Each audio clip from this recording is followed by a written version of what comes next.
I'd like to start with a kind of health warning. The chief rabbi this week tried to silence those of us who, in his words, vilify and delegitimize Zionism, accusing us of being, by definition, anti-Semites. Well, I hope he's not here tonight, because if he is, he's in for an uncomfortable time.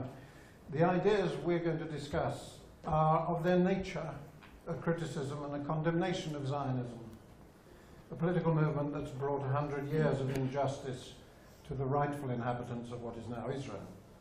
But to suggest that opposition to Zionism and to Israel is anti-Semitism is the last desperate attempt of supporters of Israel to silence their critics. The one-state idea is, by its nature, a vilification and a delegitimization of Zionism, which calls for an exclusive and unshared state in Palestine. And indeed, it was interesting to hear how even calling for one state is seen as treason. What do I mean by one democratic state? I think each of us in the movement, if one could call it a movement, probably has subtly different ideas. But I'm going to start with a simple definition which leaves a lot of questions unanswered, and then we can maybe answer them as we go through. For me, it's one democratic state of all its citizens between the Jordan and the Mediterranean, in which no race, creed, or social group has privileged status, and all citizens have equal national and political rights. There are all sorts of things that flow from that, or that could flow from that, or that people might object to, or phrase it in a different way. But I mean, I think roughly that's what we're talking about. One state of all the people who live between those two waterways. It's an idea which, as Ramsey mentioned, I favoured in my book, Palestine: A Personal History. And at the time, as some of you here will remember, it was seen as an outrageous and implausible suggestion, because obviously what was going to happen is that there were going to be two states. There was going to be Israel, and there was going to be Palestine in the West Bank and Gaza, and there did seem to be a few little obstacles in the way of that, but surely nothing that some interesting discussion could not get over. Well, of course, what we've seen is quite the opposite. We've seen, it seems to me, a flourishing of the one-state idea and a dwindling away of the possibility of two states. And I'd like to read you something which I think puts this very well, which was published in February this year, and then when I've finished, I'll tell you who wrote it. This person said, "The peace process is dead. The next US president will have to deal with an Israel determined to permanently occupy," sorry about the split infinitive, that's him, not me, "all the territory between the Jordan River and the Mediterranean Sea, including where 2.5 West Bank Palestinians live. How did we get there? So many people stuck knives into the peace process, it's hard to know who delivered the mortal blow. Was it the fanatical Jewish settlers determined to keep expanding their footprint in the West Bank and able to sabotage any Israeli politician or army officer who opposed them? Was it right-wing Jewish billionaires like Sheldon Adelson who used their influence to blunt any US congressional criticism of Bibi Netanyahu? Or was it Netanyahu, whose lust to hold on to his seat of power is only surpassed by his lack of imagination to find a secure way to separate from the Palestinians?" This is all good so far. Then the writer goes on to blame Hamas as well. Of course, you can't resist that, for resisting Israel's intransigent stranglehold on Gaza. The writer then finishes, "They all killed the two-state solution. Let the one-state era begin. It will involve a steady, low-grade civil war between Palestinians and Israelis and a growing Israeli isolation in Europe and on college campuses that the next US president will have to navigate." That was written by an American journalist called Tom Friedman, who has not been known as a friend to Palestine or the Palestinians. And the fact that even he has seen the writing on the wall and written in his paper about it, I think is quite a significant thing, quite a significant statement. and indeed that the Israelis are clearly blamed, even by an American Jewish journalist, for thwarting any other way towards peace. What I'm going to do is I'm going to use a format which was used in a book in the 1960s called Honest to God. And the subtitle of the book was Objections to Christian Belief. And the book was written in order to promote Christian belief by demolishing one by one the objections that other people raised. And so what I'd like to do is talk today about objections to the one-state solution, and perhaps one by one deal with them, or deal with some of them. These are the list that I sort of come up with. I think those of us who do talk about this topic or talk to other people about it find the kind of things that are on this list are what people say before they consider the merits, before they consider the justification.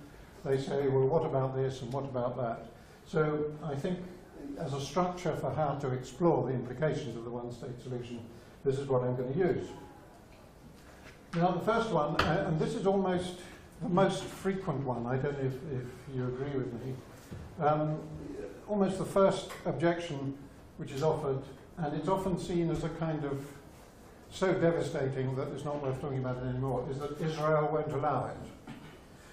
Well, in thinking, how to deal with this objection, one word came to mind. I don't know if any of you can read it, but the word is tough. When does anybody go into a negotiation on the basis or accepting the fact that the other party is not going to allow certain things, in this case the key point? That is not the issue. I think the issue is actually not so much whether Israel today would allow it. Whoever takes part in these negotiations will be constrained to take them seriously, will have been pressured, or will have come to the realization that there is no other way out but to explore this idea.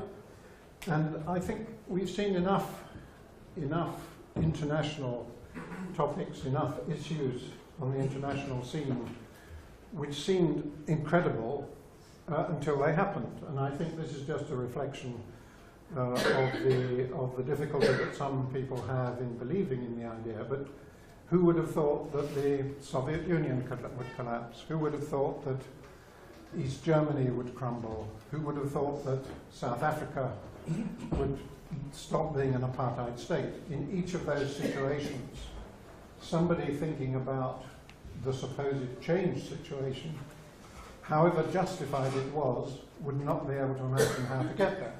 And I think that's the trouble with the one-state idea, is nobody can really understand how to get there, and because they can't understand that, they think it's not worth talking about. But my stance is you start by conceiving the best endpoint, best in the sense of bringing justice to the Palestinians, justice to those Israelis who live in Israel, and all parties have to accept that that is the aim, and then you just have to work through how best to achieve that aim. So the fact that Israel won't allow it or wouldn't allow it, I think the issue is also, what do we mean by Israel in that sense? That Israel today is different from Israel 40 years ago, and could be different from Israel in 10 or 20 years' time.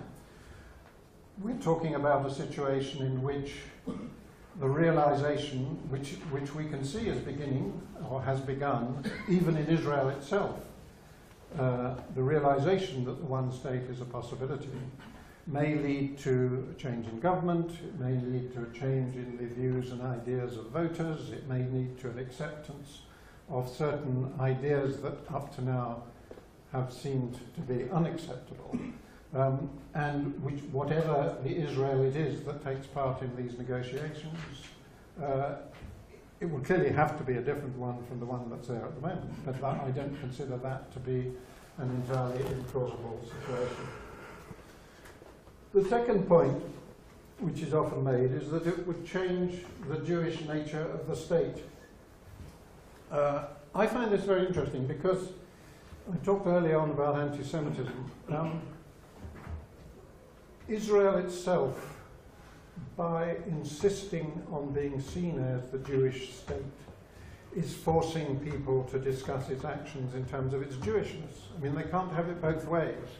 They can't both be the Jewish state and yet resent it when somehow their actions are being seen as having a Jewish element. And I think there's an interesting statistic.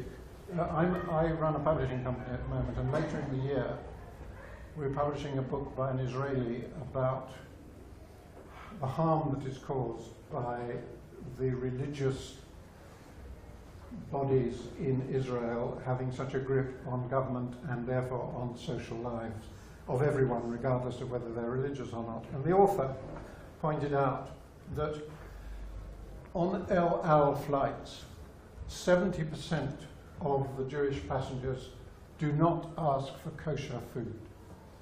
Now, clearly, these are not serious religious Jews. They're citizens of Israel, and they're presumably people for whom their Jewishness is a cultural artifact rather than a deep religious belief. And I think this is borne out by the fact that there are many, more than 50%, maybe as many as 70% Jewish inhabitants of Israel who are secular, but who are in the grip of a system of laws which pays homage to the Jewish religion, to Judaism. So the idea that the nature of the state might be changed, this new state, because it was no longer Jewish, may not actually be as shocking as you might think, because it might be the sort of thing that's welcomed by many Jews who will live in the new state, that they are no longer in the grip of the extreme religious bodies. Many Jews would welcome less emphasis on religion, on the Jewish religion in the governance of the states. And maybe what we would be talking about is, if you like, a return to what the Balfour Declaration was claimed to mean in public whenever Palestinians protested that the British seemed to be promising that the state would become a Jewish state. There are plenty of statesmen who went on record as saying, no, this is not what we mean. It just means there should be a Jewish national home in Palestine. Well, maybe in this new state, there will be a Jewish national home.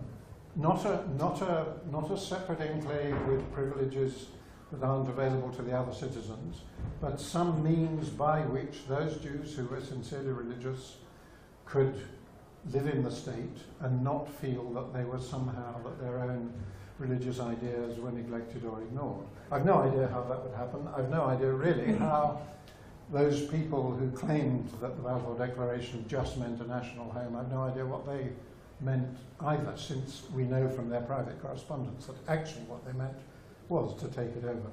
So I don't think changing the Jewish nature of the state by making it the state of all its citizens, I don't think that would necessarily be unwelcome even to the Jewish inhabitants of this new state, whatever we call it. Actually, whatever we call it, I think is the most contentious point. I remember Muammar Gaddafi, God bless his soul, well, don't actually, thought of calling it Israeltine, but I think that's at least the ugliest name one could possibly imagine. Okay, here's another one. Arabs and Jews are historical enemies and will continue to fight each other. It's amazing how the myths, there are many myths about Palestine-Israel, usually fostered by Zionists and supporters of Israel. It's amazing how often people who don't know much about it believe that the hostility we now see between Arabs, or from Arabs directed at Israelis and the other way around, it's amazing how many people believe that somehow goes back hundreds of years and that it's kind of in their genes, in our genes. When in fact, as I write about in my book, and as I'm sure Awad knows, from history, in the early part of the 20th century, before Zionism, political Zionism came into Palestine, Arabs and Jews were not at each other's throats. They were, my family has stories of Jewish friends down the road who babysat for them and who played trick tracks together and smoked the narghile and so on. And it's only, what people don't realize is that it was precisely the influx of political Zionism and the fear and then the obvious consequence that the Palestinians were going to lose their state and their freedom and their privileges. That is where the aggression and the hostility has come from. So the Palestinians have suffered at the hands of Israel, and one wouldn't blame, in this new state, one wouldn't blame people for feeling aggressive towards those Jews who've been instrumental in their oppression. But my feeling is that provided a constitution was created in which neither group, or none of the groups, because there's Christians as well as Muslims and Arabs, Muslims and Jews, but none of the groups, provided none of the groups felt that the other was more privileged, that their rights were fewer and so on, I really don't believe that the hostility that we've seen as a result of Israeli oppression would continue in the new state. I think another one, which is sort of related to this, is that two such different peoples could never share the government of such a state. Well, there are shared governments. There are governments around the world in which different groups, religious groups, national groups, linguistic groups, live in the same country and share the government. It's not been an unalloyed success in Belgium, let's say, or in Yugoslavia. Switzerland is perhaps a better example. But there have been ways in which, with a properly devised constitution, Lebanon is another example which sometimes works and sometimes doesn't. You could imagine a Palestine, a one-state Israel-Palestine, in which you have alternation of president and prime minister in terms of Arabs and Jews. And I think the point I would make, and this is a general one here, is that if this event were to happen, if an agreement in principle was to be made, there would be such goodwill in the rest of the world to try and make it happen. At the moment, people who support Israel or Palestine are clearly on opposite sides of the fence.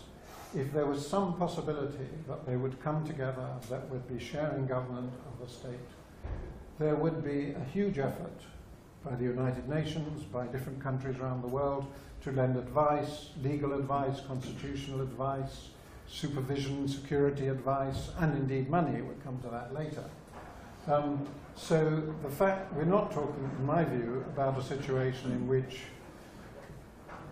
on day one of the new state, all these people would be left to sort themselves out. I think it would clearly require a lot of work, a lot of collaboration, a lot of support from the rest of the world. But when you think of the extent to which this problem is a running sore, not just in the Middle East, but in the world, the amount of time and energy it takes up, the United Nations activities that go on, the lives that are lost. When you think, even to think of the possibility that all this might stop, would be a great encouragement to the nations of the world to try and help. There will be a lot of goodwill that this state could draw on. The settlements. Well, we've seen how even people who put up a shed and then are told to take it down, how they resist the military efforts to stop them doing it. But of course, the state we're talking about, in the state we're talking about, as I said, everybody living between the Jordan and the Mediterranean would be a citizen, and so the settlers would be citizens as well. They wouldn't be asked to move from their settlements. they would stay in the West Bank if they wanted. Of course, all sorts of other things would change about the settlements. They would no longer be fenced with armed guards. There would no longer be special roads which only they could use. And indeed, one might find that some of the settlers just didn't want to stay anymore. And I don't think many of the citizens in the new state would be heartbroken if that was what happened. But the fact is, if we take this jump and talk about everybody in this area being equal citizens of the state, nobody would have to move anywhere. They might choose to. But nor could they have the privileged status that they have at the moment. They couldn't have access to a disproportionate amount of water, and so on. If a settlement house became vacant, of course, it could be sold or lived in by Arabs or Jews. I mean, there would be the usual sort of housing market with no discrimination of the sort that goes on in Israel and Palestine at the moment. There would be all sorts of, if you like, inconveniences for the settlers who live there, but in principle, they would not have to be dismantled as places for Jews to live. They would just have to be desecuritized, if there is such a word, and made open in the way that Arab villages and towns in the West Bank are. A single state would not be economically viable, people might say. Well, if we go back to the point I made earlier about the outpouring of goodwill, as I think the efforts that would be made to make sure that in terms of aid to help establish this state on a new footing, I think the sums we're talking about, they may sound large to us in terms of billions of dollars, but as I'll talk a little bit about later, when we come to the refugees, I don't think it would be unrealistic when you think indeed of what America gives in aid at the moment to Israel for defense purposes. If we're talking about this new state not requiring such a huge defense budget, not having a weapons industry, all sorts of things that the aid is spent on at the moment could be diverted, and of course I think there would be more aid needed initially, a 10-year plan or whatever, with contributions from around the world, from the World Bank, the International Monetary Fund, and so on. So I don't think economic viability or unviability is a deal breaker on this, because, as I say, I think there would be such kind of relief at the fact that some kind of solution that is fair and just was being suggested. Some people might say it would be replacing an injustice to the Palestinians with an injustice to the Israelis. It depends how you define injustice. I think the Israelis have had a disproportionate amount of benefit from taking over the Palestinians' land, and the Palestinians have had a disproportionate amount of suffering from losing their land. So I think a single state would be seen as redressing that balance. And indeed, I'm not sure what sense of injustice a Jewish Israeli would feel in the new state if he or she still lived in the same house they lived in, went to the same shops, had the same friends. The fact is, if they actually resented or saw it as unjust that they had to live with or be near to Arabs in a way that they hadn't before, then tough, to use my word from earlier, because that's just a reflection of the racism that there is in Israel at the moment. So I don't think, somehow, I can't think of a way in which, with the right conditions and the right constitution and the right structure, I can't think of a way in which such a state would be unjust to most Jewish Israelis. It could be seen as unjust to those Israelis who wanted to live in a Jewish state. And we do have the issue, which is always raised, about Israel-Palestine, or about Israel in particular, which is that it is a haven for the Jews. Now, there is obviously and genuinely some kind of psychological benefit to Jews who have no intention of moving to Israel, and there are plenty of them, most of them in fact have no intention, most diaspora Jews have no intention of moving to Israel, but I can see there might be a psychological benefit to thinking that they could one day, if necessary, if the world turned against them. Well, when we talk a bit later about the right of return, even that might not be a justifiable fear. But I think that is one, if you like, one obstacle too many. We can't deprive the Palestinians of rights which they have been out without for 100 years because of a psychological feeling that Jews in the diaspora would like to have. No room for the return of the refugees. This is my last point. And what I might do is talk a little bit about this now, and then I can develop it further later. It's interesting that people would say this because Israel itself offers, as we know, a home to all Jews from around the world. Now, there are more Jews in the world who could come to Israel than there are Palestinians anyway. Sharon himself said that there was room for 15 million inhabitants in Israel. And indeed, anybody who has been there, and somebody like Awad who lives there, and I travel there a lot, the idea that this is a crowded country, if you look at the hills, if you look at the valleys, the coastlines, there are huge areas in which people could live, and the idea somehow that there's room for Jews but not for Palestinians, I think is just a nonsense. Clearly, there are resource issues to the idea that you would move a lot of new people into areas, but in terms of density of population, I think Israel is 37th in the world. So there are 36 countries that are more densely populated. Now, okay, some of these are small city-states like Hong Kong, but there are others which do have a perfectly acceptable density of population, which is a lot higher than Israel or Palestine. So I will talk about the right of return for a moment, if we have time.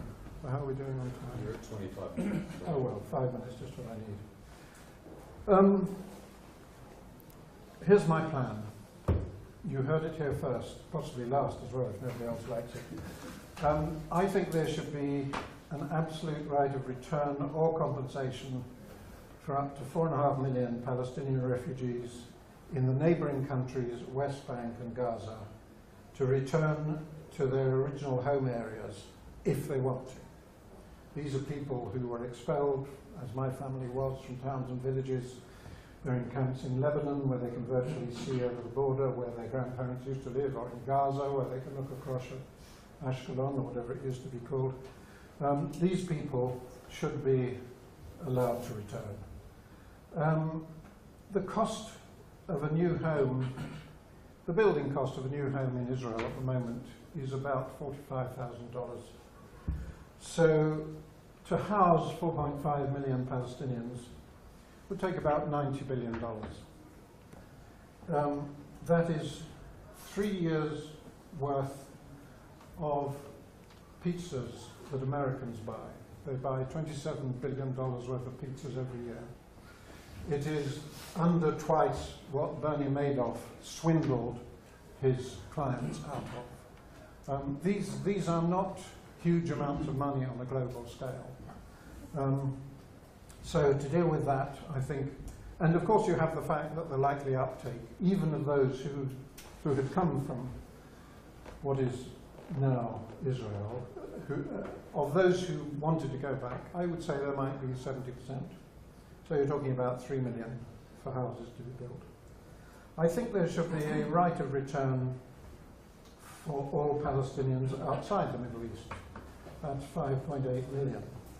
But, again, this is figures plucked from the air. I think the likely uptake would be about 20%. I mean, this is people like me, people like Izzat, people around who've made settled, successful lives away, they probably wouldn't take up the offer of a right to return. But we have something else for them, which I'll come to in a minute. There will be no absolute right of return for any Jew outside Israel, but there's no reason why there shouldn't be limited immigration of economically desirable immigrants or Jews who can trace their families back to pre-1917 Palestine. I don't think there'd be many of those, maybe 250,000. Immigration to Israel at the moment is about 20,000 per annum, so we're not looking at a huge rush there, but I think there should nevertheless be conditions on who was allowed to come back. Then, I think for those diaspora Jews who chose, Arabs, diaspora Palestinians who chose not to come back to Palestine, I think they should be given a month a year in a luxury resort built especially for that purpose, near the home that their grandparents came from, as a chance to get together with other relatives who might be in different parts of the world, to get to know their fatherland, motherland, to have a link with it, and then to go home back to their societies. And I think this is, in a way, I mean, if you meet, some of you may know Palestinians, some of you will be Palestinians, there is a thirst, a craving for knowing about and for reinforcing the link to Palestine, to pre-mandate Palestine, to the towns, the villages from which grandparents came. But it doesn't necessarily translate into a desire to go and live there. And I think this will be a very good way and a cost-effective way of, effectively those people would probably renounce their freedom, or if you like, renounce the right to go and live in Palestine, but they would know that, let's say for a fixed period, they and their families could go every year and have a great holiday paid for by the Palestine-Israel government, whatever the state is called. So that's my master plan. I think none of it is totally implausible. I don't think any of it's going to happen soon. But I think from now on, let's not be seduced by the long list of arguments as to why a single state might be difficult to achieve. The starting point must be, what is the solution that brings the greatest amount of justice and respect for human rights to the situation and undoes past wrongs? I believe that the single democratic state is that solution, and so instead of saying, no, we can't, because of all the objections raised by Zionists and others, we should say with Barack Obama, yes, we can. Thank you. Good evening, everybody. I'm happy to be with you tonight, and to meet also the first time Karl. We know him, I know about him, but this is the first time I meet him, and also it's really, I'm glad to meet you all, and thank you very much for coming to listen and engage in this kind of debate about the idea of one democratic state. You know, it's good that more and more people are engaged in drawing the guidelines of the one democratic state and the content of the state. And this is what is needed, really. But I should say that the idea itself, the idea, without going into the details, is still a difficult idea to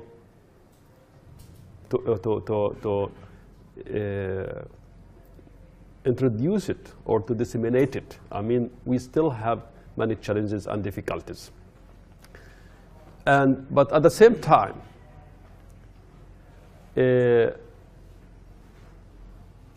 I think that we should push forward and make our best to convince more and more people, and especially the Palestinian leadership, that the two-state solution already did. And to continue to adhere to this idea or to this option, not only at a waste of time, but it could be really catastrophe. Because every day, while the Palestinian leadership is engaged in the negotiations, although the negotiations are suspended now, but the Palestinian Authority is really trying to go back to the negotiations. While this process has been going on for 25 years, almost, the colonial project has become more entrenched in the West Bank and Jerusalem. And today, the colonization is more apparent inside the Green Line. And there is no option other than really being creative and courageous to think in a different way. Some 30 years ago, I started working in English language newspaper, Palestinian in Jerusalem, and the British staff asked me to go to interview Mayor Benveniste, who was the deputy mayor of Jerusalem. I didn't know him before. And I went there and interviewed him. And why on the issue, on the what he was holding, that the situation in the West Bank and Gaza Strip is irreversible. The colonization or the colonial project in the West Bank is irreversible, and Israelis and Palestinians should think in a different way. Of course, he was attacked by the Labour Party. He was close to the Labour Party because this would serve the right, the Israeli right. But you know, 30 years now, I watched him talking 2 years ago and saying the same thing. And what the situation, what looks like now, it's really, I mean, no space is left for a Palestinian state. We don't have to believe in the one-state solution simply because the Israelis overcame the two-state solution, because they defeated this idea. First of all, because it is just, and second, because what is going in the ground now, I believe that things are going toward the idea of one democratic state, of one that people would one day, the two peoples would live in one country under one regime. Because there are many activities that have been taking place since, even in parallel with the Oslo process. For example, late 90s, the return committees emerged. You know, there are many return committees now because they renewed their activity on their role because they had realized that the Palestinian Authority was going to compromise the right of the return. And this was towards returning to the original project. Second, the BDS, the re-emergence of the Palestine Solidarity Campaign, Solidarity Movement. And you know, I always say that this is really that the re-emergence of the Solidarity Movement. This is a grateful thing, great thing, because the Palestinian Authority normalized the relations with Zionism, with occupation, with Israel, and many countries build normal relations with Israel. So it was very difficult for the Palestine movement, of solidarity movement, to work in such an atmosphere. But despite that, they have made major achievements. And the BDS is part of this. You know, it's becoming now a strategic threat to the state of Israel, as the Israelis say. Also, the mini intifada that started in Jerusalem a few years ago and developed into other areas. If the Palestinian Authority has not curbed this wave of intifada, I think it would spread into, it would really turn into real intifada. But despite that, Palestinians continue to rebuild themselves outside the official or the formal political structures, either the Palestinian Authority or even the Palestinian factions. And both have proved to be unable, incompetent, to lead the current intifada. This is why we have seen a decline in the level of the popular struggle. But this doesn't mean that this is the end.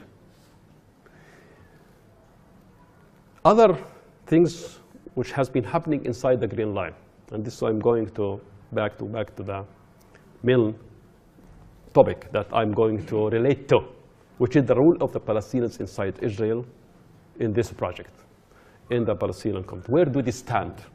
How do they can play a role, a serious role in this struggle, in this project? Who knows about them?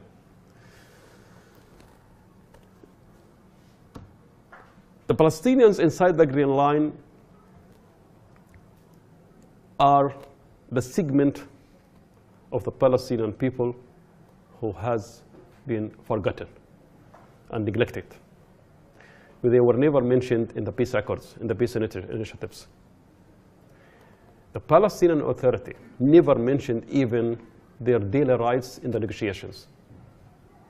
And I told Sabbagh 5 years ago, we were on a panel, that you believe that the Palestinians in Israel are a burden, not a strategic asset. You don't mention them at all, even in the negotiations, because the Israelis would accuse you that you want more lands inside the Green Line, or you are not satisfied with a state in the West Bank and Gaza Strip.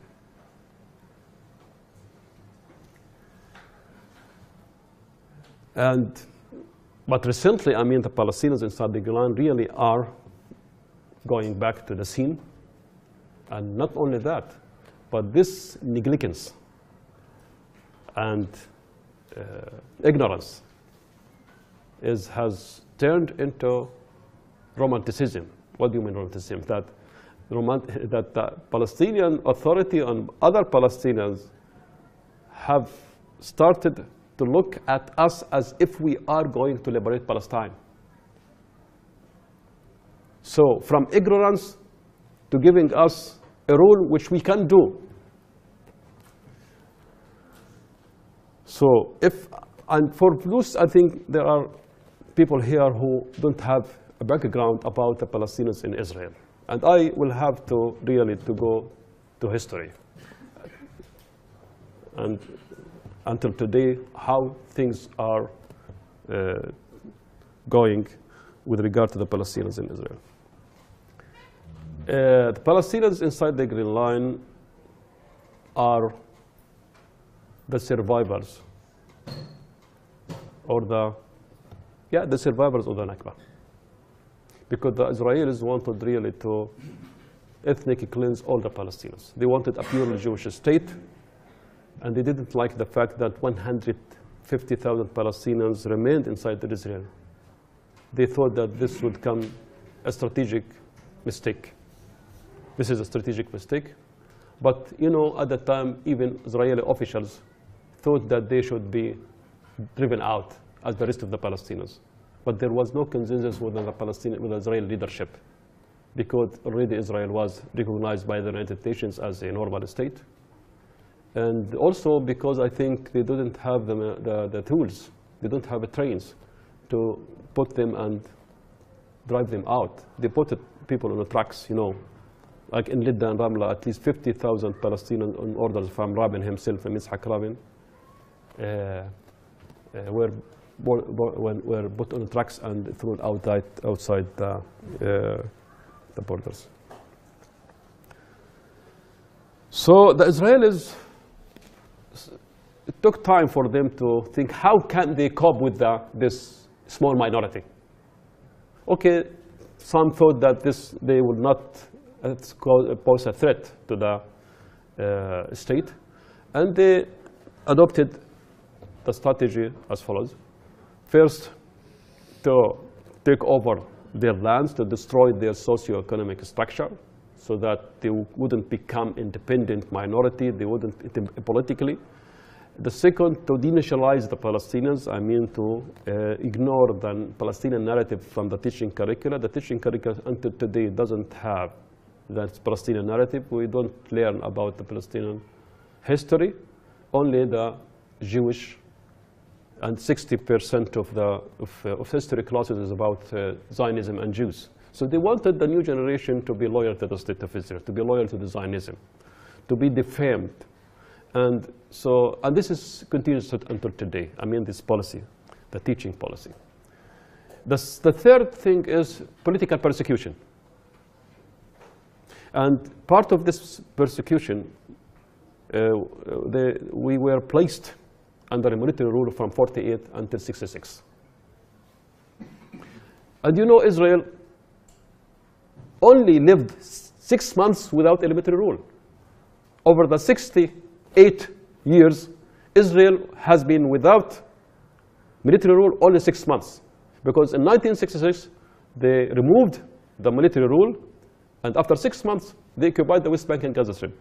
And they transferred the military rule to there. Very few people paid attention to the fact that the Palestinians inside the Green Wall were living under apartheid regime. They were isolated from the rest of the Jewish society. They were isolated from each other. The freedom of movement was restricted. They could not go even to work their lands. And the teaching curriculum was separated. The education system was separated from the Jewish system. And we were under apartheid rule. At this time, the Western countries were praising Israel as the only enlightened democracy in the Middle East. And during this period, 75% of our lands were confiscated. Today, we are left with only 3%. 93% has been confiscated. So, this policy continued until they occupied the West Bank and Gaza Strip. After that, you know, Israel became more confident of itself, and the Western continent supported more Israel. They thought that Israel is eternal. So far, it can defeat 3 Arab countries, and so we have to give it unconditional support. And after that, it allowed some liberal openness for the people in Israel, including the Palestinians, and we were able to move more freely, or to act more freely at this period. And from 1970 until today, the Palestinian society in Israel has really reshaped itself from a defeated and outtrodden minority into a crystallized minority, a national minority. We started to behave as a society. You know, in 48, we started from scratch. Our elites were, not only the people was dispersed. The elites were dispersed, were expelled, and the Palestinians almost remained without leaders. The only political party which was allowed to operate, the Israeli Communist Party, because it allied with the Jewish communists who had fought beside the Zionist movement. They reunited, because you know, in 1943, the Palestinian Communist Party split into the Palestinians and Jews, and then after 48, they reunited. But you know, they reunited. It's ironic, I mean, that those who betrayed their Marxist ideals and fought beside the Zionist movement, and the communists, they reunited. Anyway, okay, it was the only party which expressed our sentiments to some extent, But other political parties, like Al-Ard movement, was expelled, was banned. And because there was no possibility for an independent Arab parties. So many Palestinians supported the Communist Party because it's the only outlet to express ourselves. And myself, in the 70s when I was young, I also supported for one, but when I never was a member there. But this was natural that Palestinians looked for our outlet to express themselves. So, but after that, many other political organizations emerged. And I will go now, because of the limitation of time, to talk about my party. Because I think it's very important in the history of the Palestinians, especially in the last 25 years, to know about the role of the political party, National Democratic Party, Balad, how it related to the complex situation inside the Green Line. We think that we created a very complex and creative, innovative idea of how to relate especially after Oslo Accords. You know, for many years, the main slogan that prevailed among Palestinians is equality. It was embraced by the Communist Party. But the Communist Party never specified what kind of equality. How can we get equality in a Jewish state? And after Oslo Accords, those who belonged or supported the Palestinian national movement or considered themselves part of the Palestinian national movement, like me, who was in a movement called Abna al-Balad, which advocated one democratic state in all of Palestine, and our slogan was to liberate Palestine from the river to the sea. And we were considered ourselves part of the PLO and part of the Palestinian Nation Project. And because of that, we really were persecuted massively. I myself, several times, arrest, harassment, firing from work, and my colleagues. All the time, we were persecuted and harassed and even tortured, some of us, not me. So after Oslo, and we were shocked, we and other nationalists, we were shocked really because of Oslo. Because Oslo normalized the relation with Israel, with the Zionist movement, excluded us from the resolution. We are not mentioned at all, and we were asked to behave as Israelis, as internal Israeli affair. So we started to think, how can we create a formula in order to bypass or to intercept this situation? You know, Oslo, in fact, embodied or reflected the acute crisis that the Palestinian national movement has been undergoing. Oslo was not, the crisis of the Palestinian leadership and the project did not start in Oslo. Oslo was an embodiment of the crisis. And, but that was, we never expected that the PLO would sign an agreement with Israel and recognize it implicitly as a Jewish state.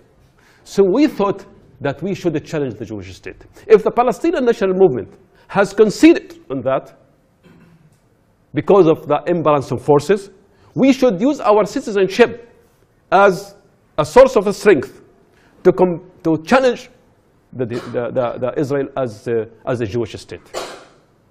How? We said, okay, we had never taken our Israeli citizenship seriously, in fact, because we never believed that equality can be achieved as long as Israel as a Jewish state. We said, okay, because Palestinians today are united around the interim solution, which is Palestinian state in the West Bank and Gaza Strip. And it's difficult really to challenge the Palestinian consensus, and also the international consensus, and the Arab consensus. So we thought that in order not to look adventurous or utopian or childish, so we thought that we should really create something that to lead to the same place, but in a different way, in a sophisticated and modern way. And then we shifted from dogmatic Marxism to liberal democracy. And of course, this argument started, in fact, the late 80s, not only after Oslo, but when Oslo was signed, it gained a momentum. So And after 2 years of debating the idea, we came. It's not. By the way, it wasn't easy for me. For example, not me only, but I, as an example, who advocated a one-state solution all of Palestine, and we were used to the slogans "liberation of Palestine" and don't accept the state of Israel, and to say that we want a state, that we want Israel, the state of all of its citizens. You know, this is not easy for Palestinian nationalists to use these terms. But despite that, we thought that we can do that because this will lead to the abolition of the state of Israel as a colonial and Jewish state. Theoretically, I mean. And so because of our unique situation inside the Green Line, and because all of the Palestinians are subordinated, are subservient to the Israeli economy, well, on our daily life, we depend on the state of Israel. I mean, we work there. We don't have a separate economy. We don't have a separate education system. And you are a Palestinians who belong to the Palestinian people, which your state is fighting these people. And a state of Israel wants you to be loyal to it and be part of it. And you know that the state of Israel, as its policy of divide and rule, separated the Druze community and other people and recruited them in the army, and they are in the army. So now, and because also after Oslo, we witnessed, and this was shocking, many people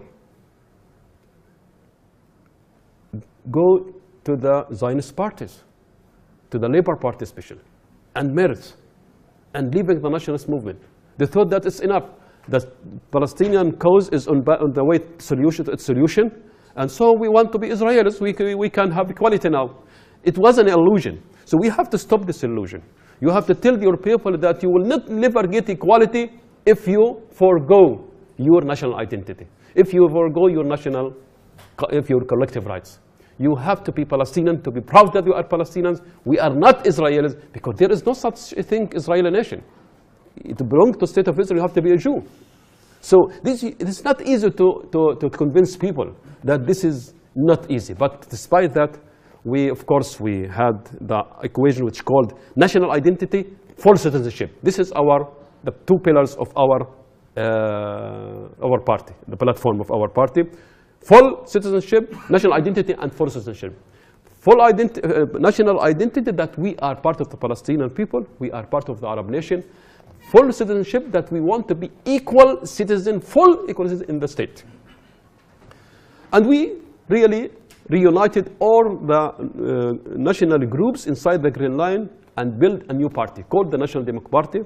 Many people were laughing at us that you are not going to succeed in such a grim reality, that all the Arab world is in defeat, everything is collapsing, the Soviet Union crumbling. So where are you going? You are going to build a new nationalist party while nationalism is disappearing in the Arab world. The Arab world is, so despite that, we challenged simply because we used the word full citizenship, and we challenged the Jewish character of the state.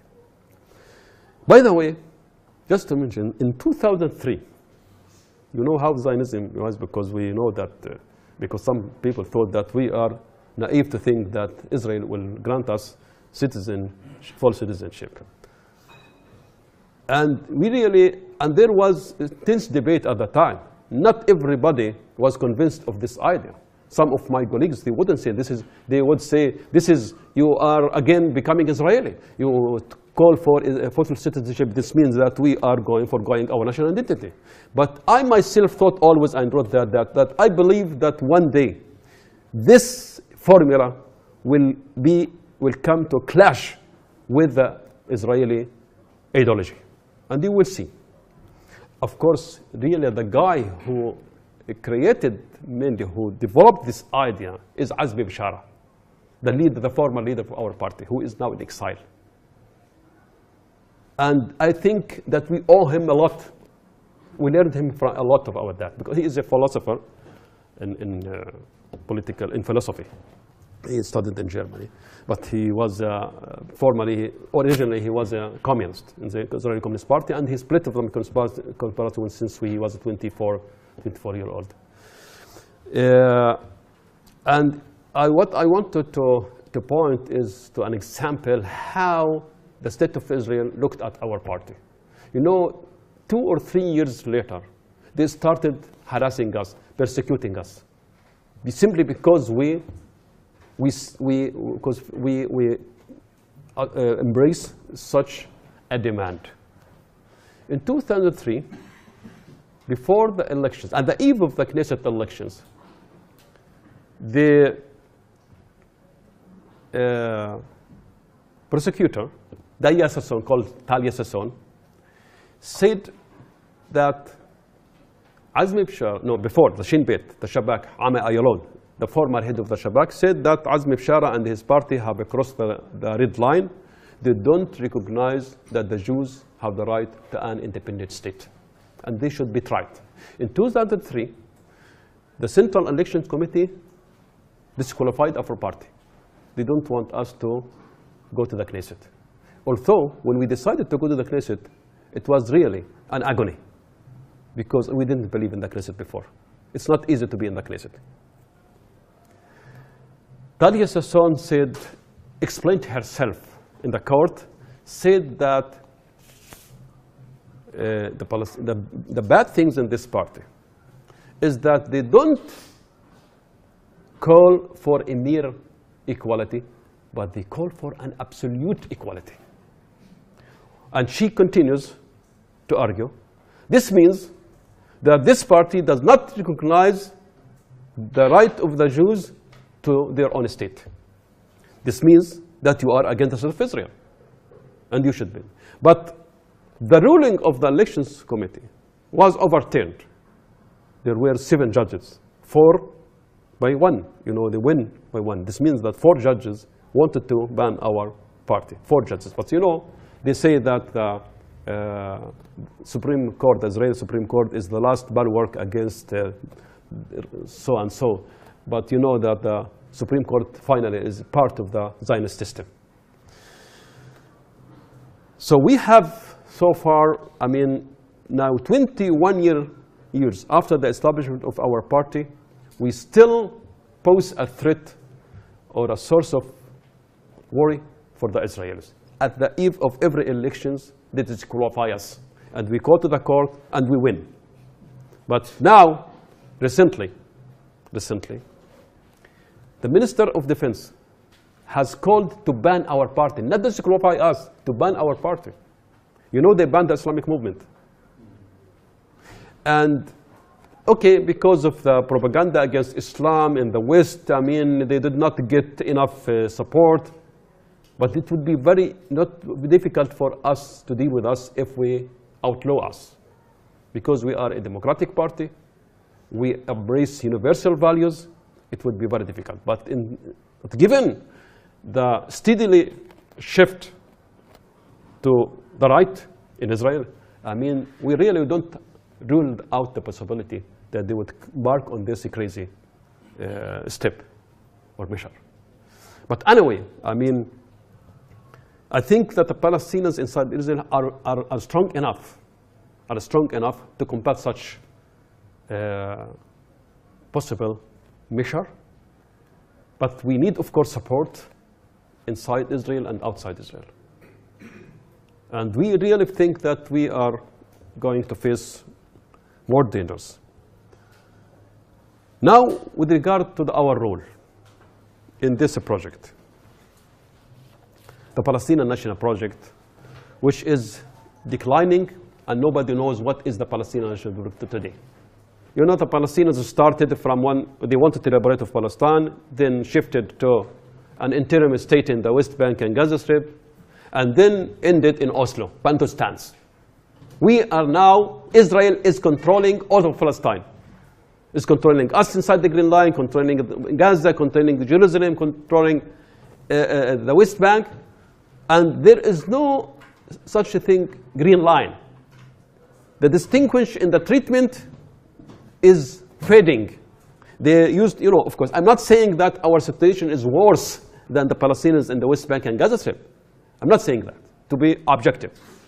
But really, Israel has recently treating us, or again, as in the 50s, through the prism of security and demography. We are a demographic nature, and we are a security danger for them. And once a minister, some 5 years ago said that the Arabs in Israel are more dangerous than the Iranian nuclear bomb. And they are obsessed with the numbers. Every day they count our numbers. There is an Israeli academic called Sofer, Arnon Sofer. In Hebrew, Arnon Sofer, Sofer and to counting. So every day he counts Arabs. How many Arabs? How many Arabs? They are afraid. So they are obsessed with the Arabs, and not only that, because with the Arabs, until recently they would tolerate the demography. But when this demography changed into power, political power, political dissent, political awareness, Palestinians have become more assertive of their identity, and they have raised the ceiling of their demands, and they are ready to resist, and they are willing to resist, and to be part of the Palestinian people. This is what makes them crazy. And also because the Israeli right now is becoming more focused on the Palestinians in Israel, because they felt, before Netanyahu retreated from the two-state solution, of course this is only verbal, they thought that they lost the battle over the land of Israel, and they have to focus on the Palestinians in Israel. 5? Oh, it's okay. We will, even we have 4 hours, we will not finish, but anyway, it's okay. So I think that the Palestinians in Israel have a strategic role. They can play a strategic role. I don't know how exactly, but if I say which party which can really play the unique role in promoting the idea of one democratic state among Palestinians in Israel, it's the Democratic Party, it's our party. We are the most, because I'm not saying, by the way, to be clear, our party does not officially and clearly embrace the one democratic state of Palestine. But the state of all its citizens, we believe, is a way towards that, is connected to that. Because when we say that we want full equality, what does that mean? This means that we deconstruct, this means that these constructions of the Jewish character of the state, the legal system, theoretically, really, it's one state. And this is what the Israelis understand that. But, so, now there is a debate within our party in order to change that. We have a conference next month, and I'm not sure we are going to change that totally, but we are going to make a step forward to that. But I myself, in fact, am not representing the official party. When I say democratic state, I'm not representing my official, but I'm still debating this within my party. It's not difficult. I mean, more and more people are getting the idea. And I think this party, when it changes its opinion on this, clearly, I think there will be a serious change, and important change in the political behavior of the Palestinians in Israel. Of course, the situation there is very complicated. It's not easy. We don't expect that other parties, the Communist Party, would accept that. There is a debate, but there are more and more individuals, academics, activists who are really promoting this idea. And recently, I'm involved in different initiatives in the West Bank, outside, in order to find how can we all work together, Palestinians everywhere, to coordinate our political work, our ideological work, with other groups in order to help create a future vision of the Palestinians. Now there is no vision. The Palestinian Authority has no vision. The Palestinian National Project, I don't know what is this. So, but as I said, on the ground, things are changing against the idea of this solution. I'm not saying only that what Israel is doing, no, what also the Palestinians doing, the grassroots what are doing, the grassroots organizations, individuals, academics who try to promote this idea. All this, I can't see it. This is part, this is, in other words, that the Palestinian National Project is being built anew from bottom, not top down. reconciliation between the two major parties, Hamas and Fatah, it doesn't seem in the horizon. I don't believe that's going to happen. So this is why that's very important that grassroots organizations, individuals, as academics, activists, work towards this direction. Thanks.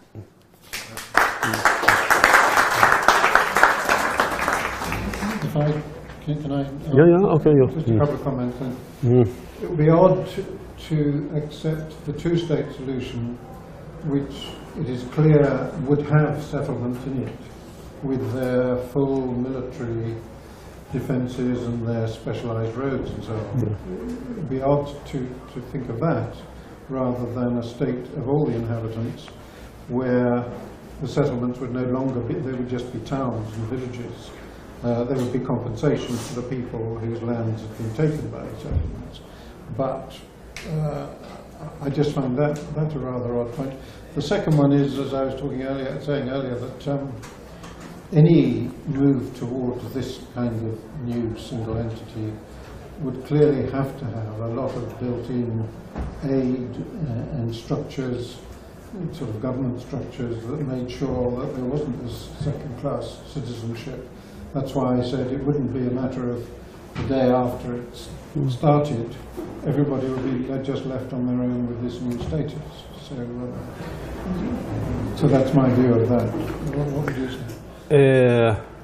Yeah, this is one of the embarrassing points, really, that when you, but we have to take into account that in the framework of the two-state solution, the major blocks, the major settlements blocks are going to be stay there in Palestine. They don't ignore that what you do with this, because already really the Palestinian Authority and the Palestinian leadership in general, they already accepted the fact that these major blocks are going to stay there. So this is another issue. Second, I also, this is one of the points I argued with one of my friends who argue against the idea, who is from some Green line. He said, okay, what do you want to accept the settlers there in Palestine? I told him, you know, they are going to bring all these settlers, if there is going to happen, where? To your village, around my village, your village, and these are very fanatics. So you will have the same problem. So, and if we talk about Palestine, we already, whatever these people are going to be, they are going to be a threat until, the whole system changes, the atmosphere changes. But really this is, I think that this is not, shouldn't be an obstacle, shouldn't be an excuse for advocating one-state solution. Because, as you said, the state, the one state, is going to happen. Even despite of us, things on the ground are changing. Anyone else? Yes, I believe in Palaril. I don't believe in Israel. I do believe in Palaril. And I like to think In that... what? In what? Palaril, the new name. Palaril. Palaril. I like to think, the colours of the flag of Palaril. I do feel that, I like to think that under a secular transitional authority, moving towards the ODS,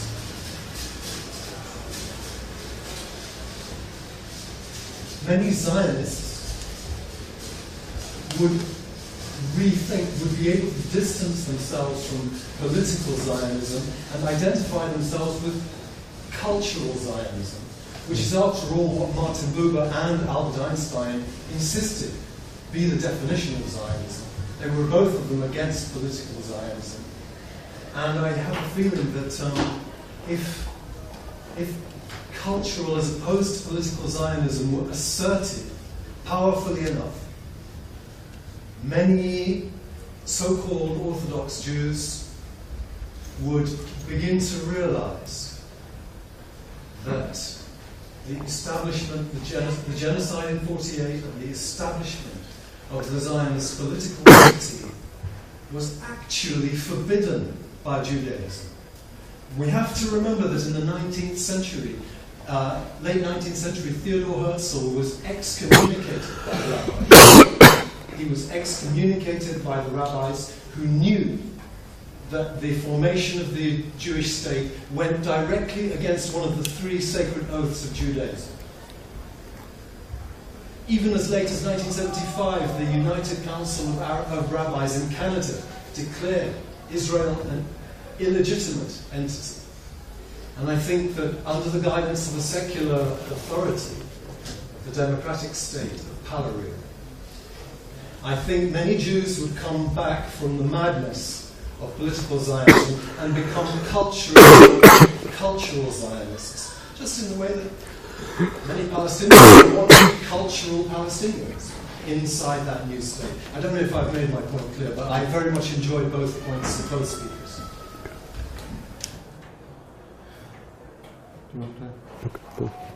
Well, no, I mean, I think that's a very good point.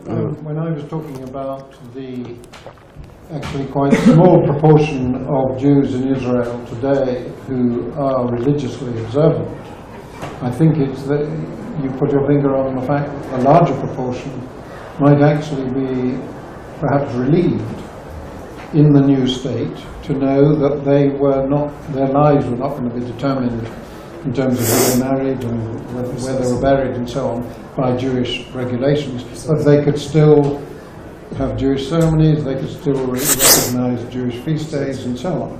And I think that's a very good point, and I think the numbers are quite larger than people realize of Jews in Israel who would rather not have a religiously defined state. Okay. Awad, you know, getting to the one state, I mean, is not going to happen through persuasion. We are not through persuasion of the Israelis. I mean, we have to work to change the balance of forces. We need the power relation to be changed. And I believe the cultural struggle that we are engaged in is very important. That is, at first, you have, as in South Africa, you have to prove to the world that Zionism is illegitimate. Zionism is a colonial and racist movement. Before you, I mean, embark on other plans, I mean, first this is very important. You have to delegitimize the colonial project. And this is why it's very important that first, because, you know, there is no war against Israel. Nobody is going to fight Israel. Arab countries are no, and the Palestinians will continue to fight Israelis, you know, politically, you know, the popular level, arms from time to time, you know, as it happens now. But now I think it's very important. This is why Israel is hysterical about the BDS, because Israel needs its legitimacy. You know, when Israel puts or places its acceptance of the Palestinian state, of a Palestinian state in this bank, or Palestinian recognition of Israel as a Jewish state, is because they need the legitimacy by the victims.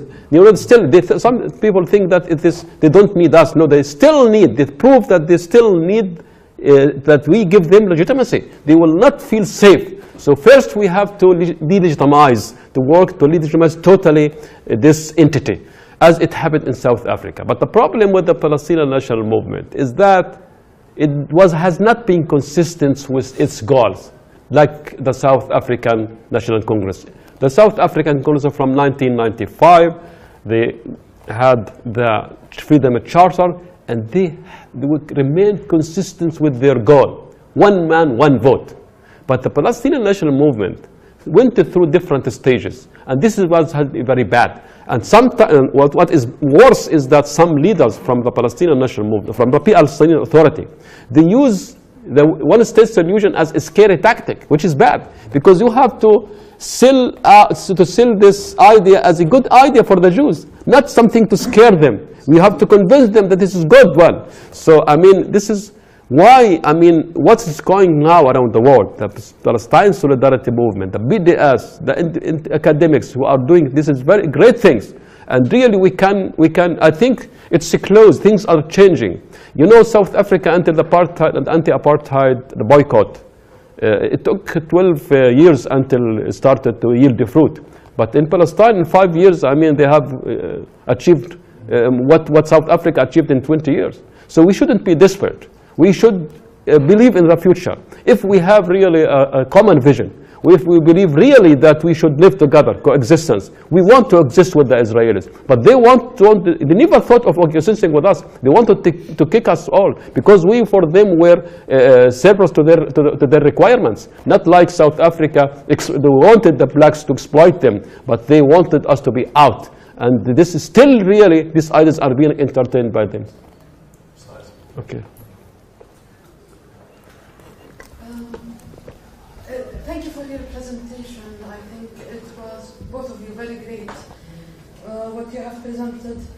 As a proponent of the one-state solution myself, I was wondering whether you can comment on how you envisage modifying the international, regional, and national dynamics that propel the two-state solution forward in order to leverage more international public support for the one-state solution, or whether you consider that not the main point, whether you would consider just the main front to be on the national level. Well, interestingly, I don't think the international community is committed to the two-state solution in the sense that it believes that it's by far the best solution. I think it's only committed to that because of a path that has been travelled over 20 years, and where the Israelis have made clear they won't have any other solution, and they've occasionally pretended to be following the one state. I think if another solution was on the table where there seemed a possibility or a likelihood or a momentum towards a one-state solution, I think the international community, if there is such a unified body, would switch straight away. I think they just want a solution, and the moment it's clear, as it's becoming, that the two-state solution is dead, I think there will be increasing support for the one-state solution. I think America is obviously an important component about this, and which is why, when I was talking about, Israel won't allow it, the Israel that will allow the one-state solution is a different Israel from the one that's there at the moment, as you were talking about, a change in the balance of power. And the moment that Israel comes into being, a slightly different government or a very different government, America will be supporting that if it wants a one-state solution. So I don't think there's a need there's such an allegiance to the two-state solution in the international community that they would fight a one-state solution if it seemed, in the end, the best option. Yeah. Yeah, I mean, even the Western countries, United States and Britain, at the beginning, as for South Africa, they even related to Nelson Mandela as a terrorist. And it was who expected that South Africa would apartheid would fall. And I myself asked once. Rolf Meyer, this is the chief negotiator on behalf of the apartheid in South Africa. He is a friend of mine, and this was 8 years ago. I was in South Africa, and for the first time I met him. I asked him the question. He was the former minister of police, and also he served for 2 years as defense minister of the apartheid regime, 2 years before its collapse. But he was the one who was changing his ideas. He had started to believe that the apartheid can't exist anymore. But he never expected that would fall in such quickness. And I asked him, really, did you expect that the apartheid regime would fall in 1944? At all. He said, at all. I think that this is a long-term vision. So you know that things how can happen. So we shouldn't. I mean, but with regard to the international, the international community still adhere to the two-state solution, but it's only verbally. And the what so-called peace process, which has been undergoing for a long time, was meant to lead nowhere. And Noam Chomsky was the first academic maybe to say that from the very beginning, that he said that this peace process is going to lead, is designed to lead, not because it's accident. He said it is designed to lead nowhere. Correct. And we have wasted 20 years or 25 years. So I mean, this struggle is a long struggle. We don't think that this is going to happen soon. This is why we should prepare ourselves, Palestinians. I'm not saying also that it's enough to pressure the international community, but also there should be a combination of popular struggle between international activity and popular struggle on the ground. This can lead to the fall of the Israeli apartheid colonial regime. We'll go here and then go. Thank you very much. I would like to ask a question to Karl Sabbagh. You mentioned some objections to one democratic state in Palestine in your speech, and the first one was Israel won't allow it. But my question is about Hamas' political position. Simple question is that will Hamas allow this kind of solution? Because you are defining a secular state, and as we know, Hamas wants to have a kind of Islamic Palestinian state. So it's possible for Hamas to accept this kind of solution. Do you want to? Okay, okay. You know, I really have been engaged in this debate with some people from Hamas, but in recent years, which I expressed my dissatisfaction with the way they are behaving politically, because at the beginning they believed in Palestine, that Palestine should be liberated and to have an Islamic rule. This is bad. This is outdated. This doesn't suit the modern life, and we are against that to become to build the caliphate in Palestine. But suddenly they changed, like other Palestinian factions, from the idea of liberating Palestine to its solution, and they are okay with long truce, as they say. But in fact, they are embracing an interim state in the West Bank and Gaza Strip. So, and there are very few people within them, they are accepting the one democratic state. And I was surprised that Osama Hamdan, even, he is one of their leaders, and he supports this idea, but he doesn't say that openly. He was in South Africa with us 3 weeks ago. We were in a project about that, of an initiative. So, I mean, I think people can change. Islamic movements, some Islamic movements are changing. They have become more towards civil approach instead of Islamic and religious thinking. So that. Okay. Yeah, I'm sorry that you asked me and then I pushed him to do it. But I mean, I think the more general point is that just as in Israel there are many different constituencies, among the Palestinians there are as well. And none of this can happen before there begins to be consensus building of the sort that your party will get involved with, and with bodies in Israel will.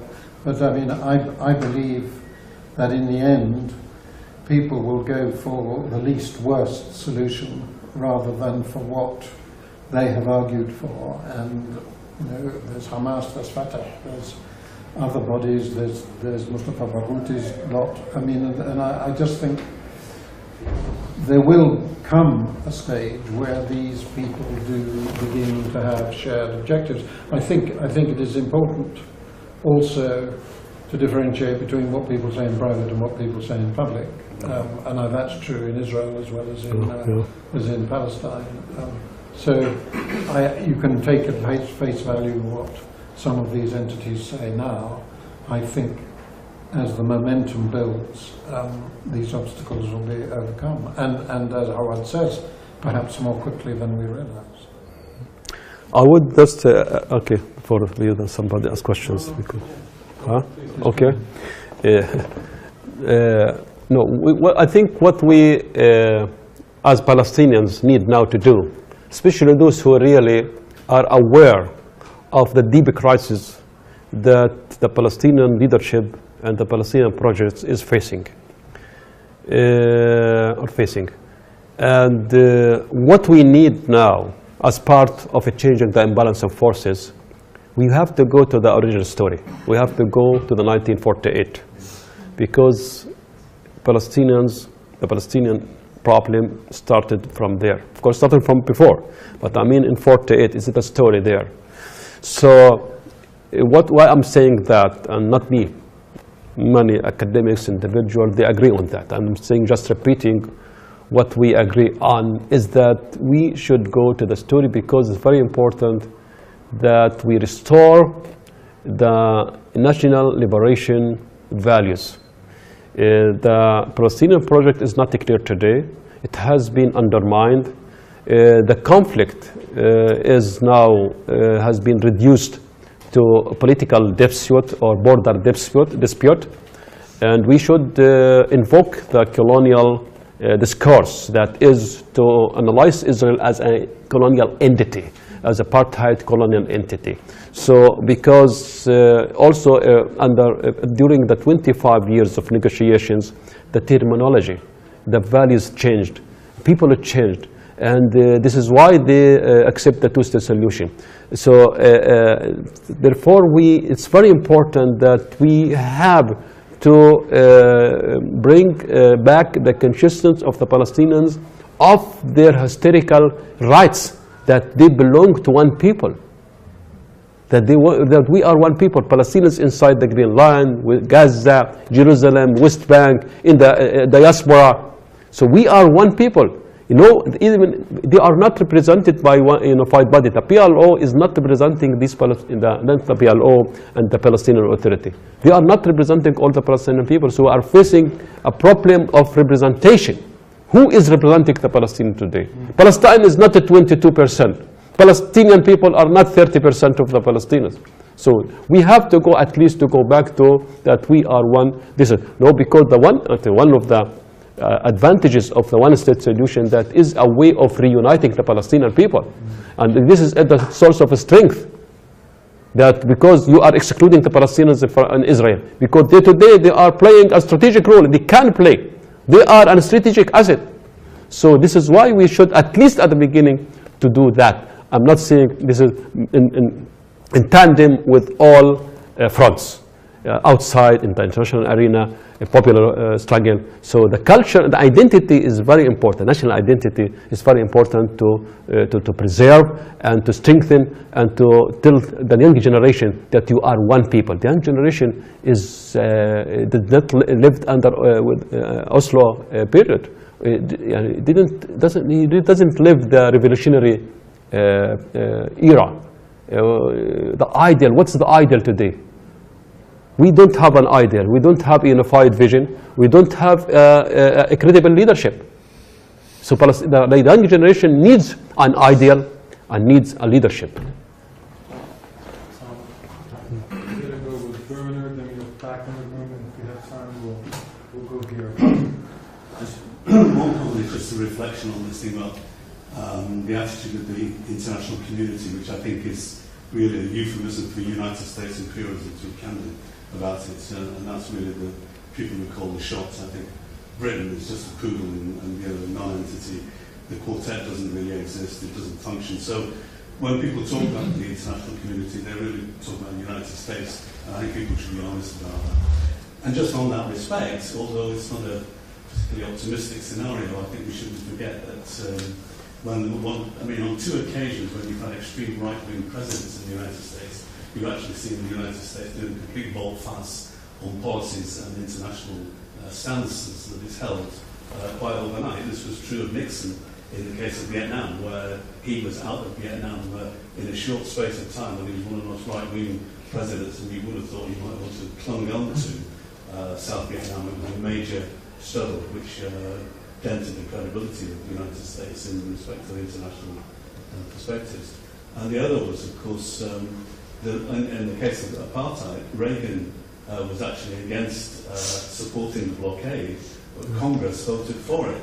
So he was faced, again, a right-wing president was faced with a shift in US policy that went from under him. And of course, that's, in a sense, what the international solidarity movement is trying to do, to create those kind of shifts. So I think we shouldn't be too pessimistic, and sometimes these things can happen far faster than you anticipate. But realistically, we're not in that scenario. I don't think it's reached that kind of level of crisis.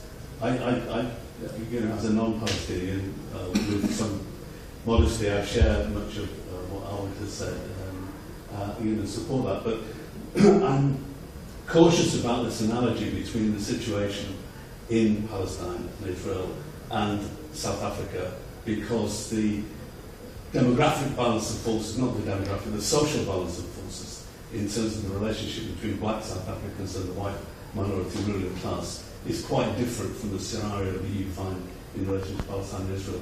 The white ruling class could not manage without the black workers in the mines, in the docks, in the fields, in the factories and so on. Absolutely they could not. That's not the scenario, tragically, that we face in this kind of situation.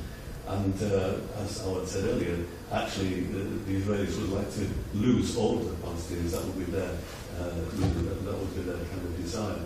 So the question comes back to this thing that in the struggle of the African National Congress, there were three components. One was the internal resistance, which, as Awad was saying, has in a sense to be reconstructed inside the Palestinian national movement. The other was the international solidarity movement, which hopefully, you know, is being built in sympathy and in solidarity with the struggle of the Palestinian people. But the third component was actually the recognition by the white ruling class in South Africa. They couldn't carry on as they had done. And so the question for me, in part, is what do you think are the elements that you can identify about Israeli society that can look at convincing them that they cannot carry on in the way in which they have, not just from a moral point of view, because a similar argument could be made in relation to the north of Ireland, where you have there's some comparison, I think, that can be drawn between the relative privileges of the loyalists as against the Republican nationalist community. And they were only relative privileges, but nevertheless, they clung on to those and still cling on to those to some extent, the exclusivity of work in certain areas in the north of Ireland. So, you know, it's a bit of a disparate set of examples, but I think that there are lessons to be learned in those struggles as well. Yeah. I mean, if I just pick up on your American point, I think there's kind of good news and bad news. I mean, the bad news is, if you look at a president like Obama, things that he has passionately tried to do, and no president has been passionate about the Palestinians, but let's suppose that a president came in who was, you know, Obama can do nothing about gun control. Obama's had a lot of difficulty with the health system. So even if there was a right-wing president, it depends on another combination of things, which is to do with the two houses of Congress. And the problem there is that any member who speaks out during an election campaign against Israel finds the funds have suddenly been found to put up an opponent, maybe a man with, or a woman with barely any intellectual capacity at all, but with the money for ads and campaign to replace anybody who's critical of Israel. And that factor is what stops a lot of people who might sympathise from making any effort at all towards a proper solution. The good news, such as it is that both with the success of the BDS campaign and indeed with some of the Jewish movements in favour of peace, and helped by the obnoxious behaviour of Netanyahu when it comes to America, and of AIPAC and so on, I think, you know, there's a certain amount of change in the opinions of Jews in America about supporting Israel. But in terms of America's own political support, it's still going to be an uphill struggle, I think, until, you know, everybody in that equation believes that there is no solution other than the one state. But do you want to pick up the South? Yeah. I think an interesting example is the situation in relation to Cubans, because the anti-Cuban minority in Florida, who were one of the arbiters, if you like, who was the next Democratic president, had candidates in the Republican section of the nomination stage, and actually Trump supports Obama on Cuba, and the majority of the American population support Obama's position on Cuba. So I think IPAC could be disconnected if, as you say, the Palestinian and the anti-Zionist lobby in the American group. Yeah, with regard to the analogy of South Africa, just in short, I'm aware, and I think many who really refer to the South African experience of the differences beside the similarities. There are similarities, but at the same time there are differences.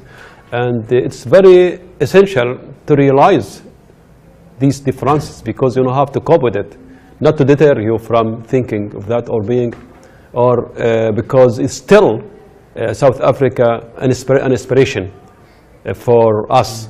And I'm also always say that we have to, some people think about South Africa in a very simplistic way when they compare it to the state of Israel, because there are differences. There are big differences, but at the same time, every experience has its own characteristics. But finally, any regime would fall, would change. Maybe the solution would not be exactly as in South Africa. But even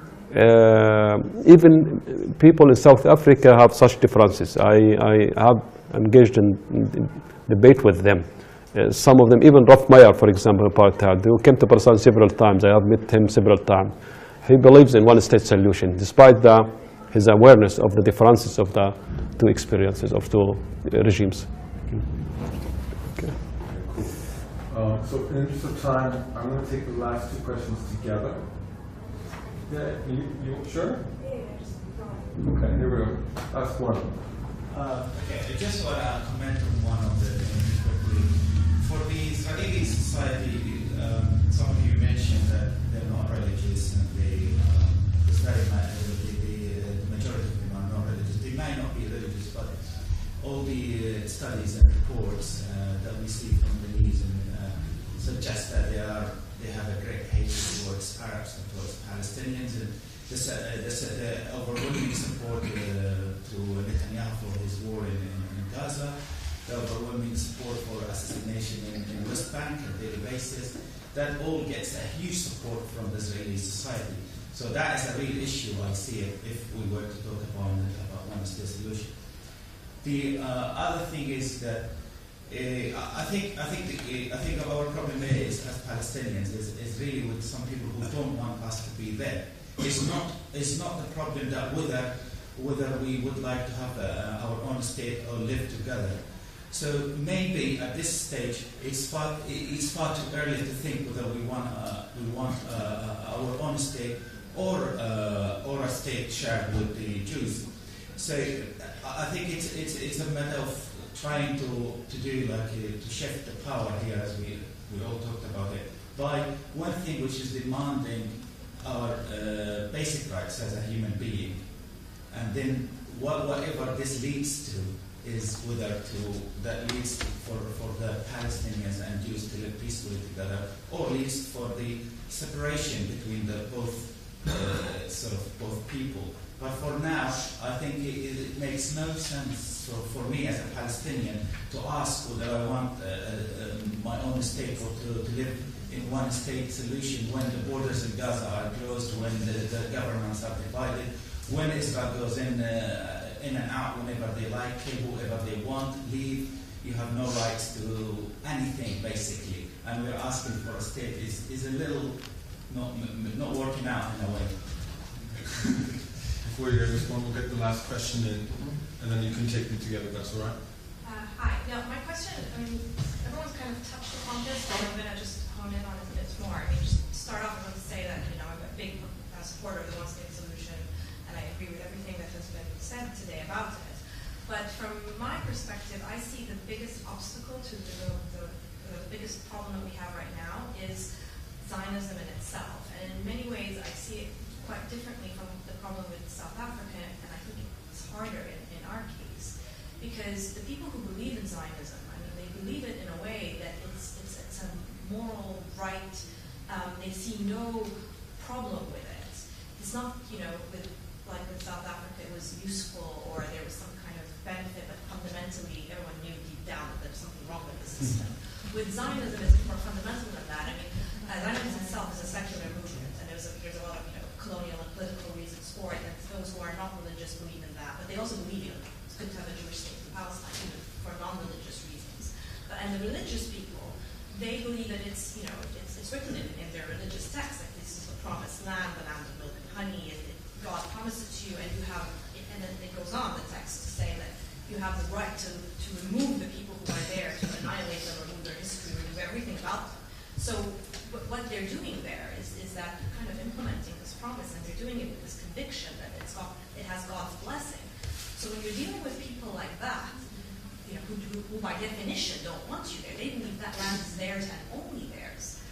How do you deal with that? Because and to answer, I think, my own question, I see that the problem is not, and in ways I agree with, Gideon Levy says this all the time, that he's given up hope on Israeli society, and he sees the solution as coming from outside, and when the political pressure from the international community is stronger pro one state, then Israel will be forced to accept it. So I just wanted to see what your thoughts on, how do you actually deal with this problem of Zionism itself when your counterparty has just no way of agreeing with you? If I just give you a quick answer, I haven't the faintest idea. But what I came to talk about was what I felt was the most just and the fairest solution. If we don't agree on that, if we don't put that on the table first, we'll never find, I think we've got too bogged down, and I'm not blaming you for this, I can see why people think that. We get too bogged down in anticipating the obstacles before we've really spelt out the benefits. So all I was here to do was to say, this is what I think is the most just solution, and I haven't the faintest idea how to get there. Okay, I will respond to, what's the name? Yes, the gentleman. Yeah, with regard to your question. Listen, I think that one of the major victories of the Zionist movement is Oslo Accords, because Oslo fragmented the Palestinian people, and we are stuck now in this fragmentation. I mean, they have fragmented the Palestinian issue into different files: Gaza, Jerusalem, West Bank, Palestine inside the Green Line, in the exile. This is why things are continuing in this way, because we have no strategy. We have no unified strategy, because we are stuck. Even the strife in Gaza, what happened between Hamas and Israel is part of the Oslo Accords, because they wanted, it's clear that is as a result of this situation. So if the Palestinians really sit and think that and agree on one strategy, one unified strategy, we will not be able to deal or solve any problem. Because this, the problem of Gaza, problem of Jerusalem, outside the Green Line. So we need a strategy. When you create or you formulate a strategy, a unified strategy with the means, you have to agree on the means of struggle, on the goals and the common vision. So at the same time, of course, you continue to struggle on your daily rights. Because, for example, inside the Green Line, we talk all the time about how to unify ourselves. We have documentary visions. We speak all the time about strategies. But at the same time, we struggle every day to get our civil rights. We are not neglecting our civil rights. But then some people think that if we drop our adherence to the Palestinian cause, and this, there are Palestinians inside the Green Line who are close to the Israeli establishment, who wouldn't ask to be involved in the Palestinian cause at all. They think that if we don't speak about the Palestinian cause, we would get our equal rights. This is what they think. But no, we should have a strategy. This is what leads you to your final goal and to your human rights and your political goals. But I also think, if I can just add a final thing, obviously your point about Jewish or Israeli racism against Arabs is absolutely valid. But then so was the racism a driving force in South Africa. And these are not necessarily things which are never going to go away or can never be solved. Yeah. By the way, shortly before the fall of the apartheid regime in South Africa, the whites were not less racist. It's not because the white majority or white minority changed. It's because of because the change of balance of power. Because this is why they changed. Yeah. Okay.